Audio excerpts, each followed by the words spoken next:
আজকের পর্বে শেয়ার করব কড়াইয়ে এভাবে চা ভেজে সম্পূর্ণ ইউনিক স্বাদের একটি চায়ের রেসিপি। রোজ রোজ একই স্বাদের চা থেকে একটু ভিন্ন স্টাইলে এভাবে একবার চা বানিয়ে দেখবেন, আপনি এই চাটা রোজ রোজ বানিয়ে খাবেন। আশা করি আজকের রেসিপি সবার ভালো লাগবে। ভালো লাগলে প্লিজ একটি লাইক দিতে ভুলবেন না, শেয়ার করবেন, চ্যানেলটিকে সাবস্ক্রাইব করে সাথেই থাকবেন। সম্পূর্ণ নতুন স্বাদের এই চা বানানোর জন্য প্রথমেই আমি এখানে নিয়ে নিলাম 3টে ছোট এলাচ। এরপর আমি এখানে দারুচিনি নিয়ে নিলাম 2 টুকরো। এরপর হাফ চা চামচ পরিমাণ নিয়ে নিলাম মৌরি। এবার এই 3টে মশলা একসাথে আমি একটু থেতলে নেব। আমি এখানে একটা হামানদিস্তায় গোটা মশলাগুলোকে একটু থেতলে নেব। চাইলে আপনারা শিল বাটাতেও একটু থেতলে নিতে পারেন। তো এখানে আমি মশলাগুলো একটু ছোট ছোট টুকরো করে নিয়ে নিচ্ছি। এবার সব মশলা হামানদিস্তায় এভাবে একটু মাড়িয়ে নিলাম। তো এখানে মশলাটা রেডি। এখন আমি প্লেটে মশলাটা ঢেলে নিলাম। এবার আমি এখানে একটা কড়াই নিয়ে নিলাম। কড়াইয়ে এখন আমি দিয়ে দিচ্ছি 1.5 টেবিল চামচ পরিমাণ চায়ের পাতা।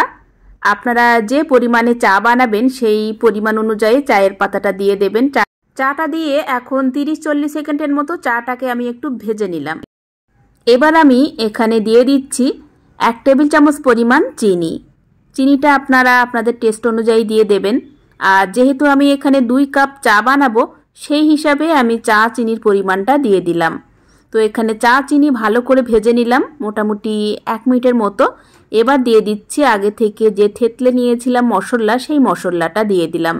দিয়ে আমি এভাবে একটু ভেজে নেব যতক্ষণ না চিনিটা ক্যারামেল হচ্ছে। তো এখানে চিনিটা ক্যারামেল হয়ে গেছে আর মশলার সাথে খুব ভালোভাবে মিশেও গেছে। এই পর্যায়ে আমি দিয়ে দিলাম দুধ। আমি এখানে লিকুইড দুধ 2 কাপ পরিমাণ দিয়েছি। আপনারা চাইলে গুঁড়ো দুধ এখানে মিক্স করতে পারেন, এতে করে টেস্টটা আরও ভালো আসবে। দুধটা দেওয়ার পর এখন মশলা দুধ একসাথে এভাবে ভালো করে নাড়াচাড়া করে নিতে হবে। এই পর্যায়ে গ্যাসের ফ্লেমটাকে মিডিয়াম টু হাইয়ে রেখে দিতে হবে, কারণ চা যত ফোটাবেন তত টেস্টটা বেশি আসবে। তো এভাবে আমি 4 থেকে 5 বার ফুটিয়ে নেব। আর এরই মাঝে কিন্তু আমি 1 টেবিল চামচ পরিমাণ আদা কুচি দিয়েছি, যেটা ভিডিওটা স্কিপ হয়ে গেছে। তো আপনারা অবশ্যই 1 টেবিল চামচ পরিমাণ এই পর্যায়ে আদাটা দিয়ে দেবেন। দিয়ে এখন চাটাকে মোটামুটি 4 থেকে 5 বার ফুটিয়ে নেব আর অনবরত এভাবে নাড়াচাড়া করে নেব। যত নাড়াচাড়া করবেন আর যত ফোটাবেন চাটা তত টেস্টি হবে। আর এই পর্যায়ে চাটাকে কিন্তু একেবারে লোতে রেখে জাল করতে হবে। ধীরে ধীরে চাটা ঘন হয়ে আসবে আর তাতেই কিন্তু চাটা অসাধারণ টেস্ট আসবে। আর যখনই দেখবেন কড়াইয়ের চারপাশে দুধের সরটা জমে জমে ঠিক এরকম একটা স্তর পড়ে গেছে, তখন বুঝবেন চাটা অলমোস্ট রেডি, পুরো কমপ্লিট। এখন শুধু চাটাকে একটু সেঁকে নিতে হবে। তো বন্ধুরা, আমি আপনাদেরকে রিকোয়েস্ট করব, নর্মাল আপনারা যে চাটা বানিয়ে খান, তো এভাবে একবার হলেও আপনারা এই চাটা বানিয়ে খাবেন। আপনারা জীবনেও ভুলতে পারবেন না, এর স্বাদ এতটাই টেস্টি। তো আমি এখন চাটাকে সেঁকে নিয়ে নিচ্ছি। কালারটা দেখে তো নিশ্চয়ই বুঝতে পারছেন এই চা খেতে কতটা সুস্বাদু হবে। তো অবশ্যই কিন্তু বাড়িতে ট্রাই করবেন আর আমাকে কমেন্টস করে জানাতে ভুলবেন না যে চাটা কেমন খেতে হয়েছে। তো রোজ রোজ একঘেয়েমি চায়ের স্বাদ বদলাতে আপনারা কিন্তু মাঝে মাঝে এই মশলা চাটা একবার ট্রাই করতে পারেন।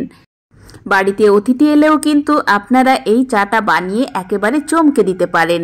আমি 100% গ্যারান্টি দিয়ে বলছি, এই চা যে একবার খাবে এর স্বাদ সে জীবনেও ভুলতে পারবে না।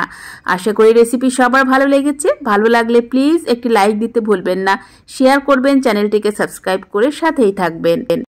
আজকের মতো এখানেই বিদায় নিলাম। সবাই ভালো থাকবেন, সুস্থ থাকবেন। দেখা হচ্ছে পরবর্তী এপিসোডে।